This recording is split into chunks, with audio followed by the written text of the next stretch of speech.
Hello दोस्तों, कैसे हैं आप सब। मैं डॉक्टर अग्नि Sharma, senior consultant physiotherapist, Annapurna physiotherapy clinic, Gorakhpur.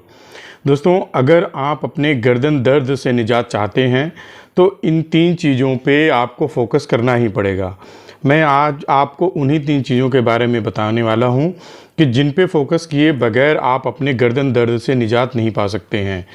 तो चलिए शुरू करते हैं। देखिए, इसमें सबसे पहली जो चीज़ है वो है आपका पोस्चर। देखिए दोस्तों, आपको ये जानना ज़रूरी होगा क्योंकि आपका जो गर्दन का दर्द है, जो सर्वाइकल पेन है, उसके लिए सबसे ज़्यादा जो रिस्पॉन्सिबल होता है वो होता है आपका पोस्चर। तो अगर आप अपने गर्दन दर्द से निजात चाहते हैं तो सबसे पहला काम जो है आपको करना है वो है अपना पोस्चर करेक्ट करना। अब पोस्चर करेक्ट करने में क्या है कि कोई बहुत ये हार्ड फास्ट रूल नहीं है। आपको सिर्फ और सिर्फ आपके जो गर्दन की स्पाइन है, उस स्पाइन का जो नॉर्मल कर्वेचर होता है, उसी कर्वेचर को मेंटेन करना है, दैट्स इट। इसके अलावा और आपको कुछ नहीं करना है। हाँ, आप जो भी एक्टिविटी कर रहे होते हैं उस एक्टिविटी में सिर्फ और सिर्फ आपको इतना ही ध्यान रखना है कि जो मेरे गर्दन की जो स्पाइन है वो अपने नॉर्मल पोस्चर में मेंटेन रहे, अपने नॉर्मल पोस्चर को मेंटेन करे। वो कैसे करना है मैं आपको 2 एग्जाम्पल के ज़रिए उसको बताता हूँ।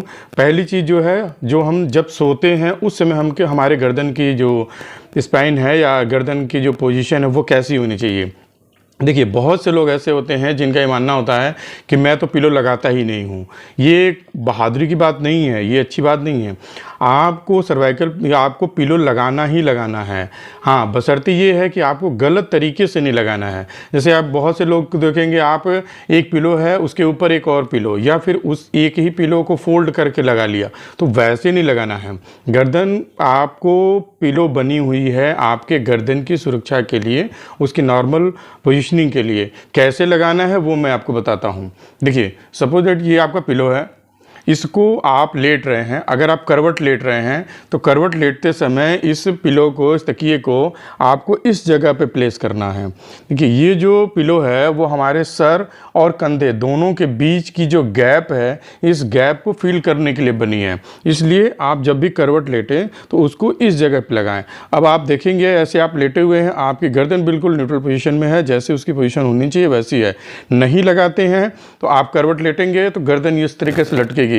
इस साइड के मसल्स पे एक्स्ट्रा खिंचाव आएगा, तनाव आएगा, जिसकी वजह से आपको नेक पेन अगली मॉर्निंग में होनी होगी।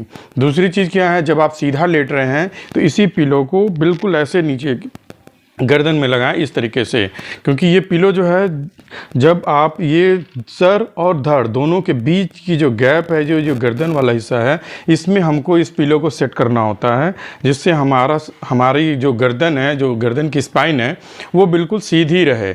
अगर आप इस पिलो को नहीं लगा रहे हैं तो देखिए क्या होता है, ये सर आपका ऐसे नीचे की तरफ जाएगा। इसका मतलब होगा कि आपकी जो गर्दन की जो रीढ़ की हड्डी है, जो स्पाइन है, वो हाइपर एक्सटेंशन में रहेगी, जिसकी वजह से पीछे की मांसपेशियों पे एक्स्ट्रा तनाव, एक्स्ट्रा प्रेशर आएगा। अगली मॉर्निंग में वो आपको पेन के रूप में दिखेगा। दूसरी चीज़ क्या है, जो आजकल सबसे कॉमन चीज़ है, सबके पास मोबाइल है। आप मोबाइल को ऑपरेट करने का 2 तरीका है। जैसे एक तो ये हो गया कि आप इस तरीके से मोबाइल को होल्ड करें, आप अपनी गर्दन को बिल्कुल सीधा रखे हैं, मोबाइल ऐसे पकड़े हुए हैं, आप देख रहे हैं कि आपके गर्दन की जो पोजीशनिंग है, गर्दन की जो स्पाइन की पोजीशनिंग है वो बिल्कुल नॉर्मल है। अब आप ऐसे आधे घंटे 1 घंटे भी मोबाइल ऑपरेट करेंगे तो कोई ख़ास प्रॉब्लम नहीं आएगी। इसकी जगह ठीक अगर आप यही मोबाइल अपना यहाँ रख लिए और गर्दन को इस तरीके से रख करके आप चला रहे हैं, तो अगर ऐसे आप आधे घंटे मोबाइल चलाएंगे तो आप देख रहे होंगे कि आपकी गर्दन झुकी हुई है, जिसकी वजह से आपके सर्वाइकल स्पाइन पर लोड बढ़ जाता है और आपको पेन होना लाजमी हो जाता है। इसी तरीके से और भी जो भी आप कुछ काम कर रहे होते हैं, जैसे जो महिलाएं अपने किचन में काम कर रही हैं, उनको ध्यान देना होता है कि जब भी कुछ भी ऐसा काम कर रहे हों तो आप अपने गर्दन की जो पोजीशनिंग है उस पर विशेष फोकस करें कि उसको किस तरीके से रखना है, और उसको करेक्ट करते हुए जो भी आप काम कर रहे हैं उसको करते रहें। जैसे दूसरे हमारे जो आईटी प्रोफेशनल में लोग हैं, जो ऑफिस गोइंग लोग हैं, जो ऑफिस में काम करते हैं, तो आप चाहे लैपटॉप पे काम कर रहे हो, कंप्यूटर पे काम कर रहे हों, या अपनी फाइलों के साथ काम कर रहे हों, उसके साथ भी आपको अपने गर्दन की पोजीशनिंग पे विशेष ध्यान देना है। आपका पीसी है, लैपटॉप है, कंप्यूटर है, उसकी स्क्रीन इस तरीके से सेट करवाएं या इस तरीके से सेट करें जिसमें आपकी गर्दन की पोजीशन लगभग इस तरीके से रहे।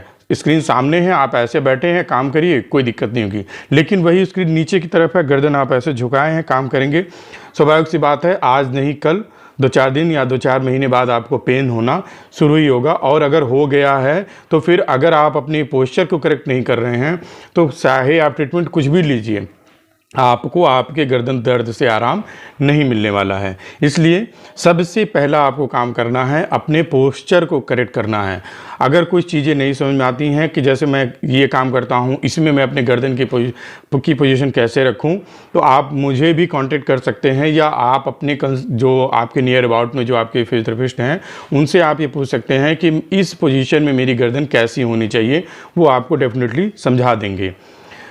देखिए दूसरी चीज़ क्या है कि आप अपने डाइट में ऐसी चीज़ों को ज़रूर इंक्लूड करें जिसमें कैल्शियम, विटामिन डी और विटामिन B12, ये 3 चीज़ें हर हाल में होनी चाहिए। उसके लिए आपको अपने डाइट को एक बार से चेक करना होगा कि जो कुछ भी आप सुबह से शाम तक, रात तक खाते हैं उसमें विटामिन डी की मात्रा कितनी है, कैल्शियम की मात्रा कितनी है और विटामिन B12 है या नहीं है।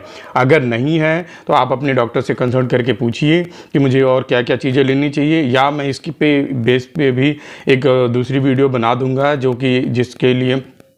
जिसमें मैं आपको ये बता दूंगा कि कौन कौन सी ऐसी चीज़ें हैं जिसको अगर आप अपने डाइट में इंक्लूड करते हैं तो आपको इन तीनों ही चीज़ों से कैल्शियम, विटामिन डी और विटामिन B12 तीनों की मात्रा जो है आपके डाइट में फुलफ़िल हो जाती है। देखिए, और तीसरी जो चीज़ है वो है सबसे ज़्यादा ज़रूरी चीज़ है जो अक्सर लोग मिस कर जाते हैं। जिनको गर्दन की दर्द है वो भी मिस कर जाते हैं, और जिनको नहीं है वो तो खैर अलग ही बात है। वो है आपकी एक्सरसाइज। देखिए, आपको एक बार गर्दन में दर्द हुआ, डॉक्टर को आपने दिखाया, डॉक्टर ने ट्रीटमेंट दिया, एक्सरसाइज बताई, आपने की, रिलीफ मिल गया, फिर आप अपने एज यूजुअल अपने काम में लौटते हैं। मगर उस एक्सरसाइज को फिर धीरे धीरे आप मिस करने लगते हैं, छोड़ देते हैं। वो तब याद आती है जब आपका फिर से जो है दर्द उभरना शुरू होता है। पहले ही मैंने आपको बताया कि गर्दन का दर्द एक पोस्चरल प्रॉब्लम है, ये कोई ऐसी बीमारी नहीं है जिसका ट्रीटमेंट आपने एक बार लिया तो दोबारा नहीं होगी। इसलिए आपको अपनी मांसपेशियों को हर हाल में मजबूत रखना ही होगा। उसका एक सिंपल सा तरीका है एक्सरसाइज। आप एक्सरसाइज करिए, कसरत करिए। 2 बार अगर मान लीजिए कि आपके पास टाइम नहीं है, नहीं कर पा रहे हैं, तो कम से कम एटलीस्ट दिन भर में 1 बार तो ज़रूर करिए। अच्छा, गर्दन की जो कसरत है ये तो बहुत ही सिंपल होता है, आप कहीं भी बैठे हुए आसानी से कर सकते हैं। कैसे करनी है उसके लिए मैंने एक पहले ही वीडियो बना करके डाल रखी है, उसकी लिंक मैं आपको डिस्क्रिप्शन में दे दूँगा। आप उससे जा करके आप देख सकते हैं कि गर्दन की एक्सरसाइज कैसे करनी है। आज के लिए इतना ही। उम्मीद है ये वीडियो आपको पसंद आएगी। आप इसको लाइक और चैनल को सब्सक्राइब ज़रूर करें, और जो भी इससे रिलेटेड लोग हैं उन लोगों को आप अपनी ये वीडियो को शेयर करें ताकि उनको भी इसका लाभ मिल पाए। थैंक यू, नमस्कार।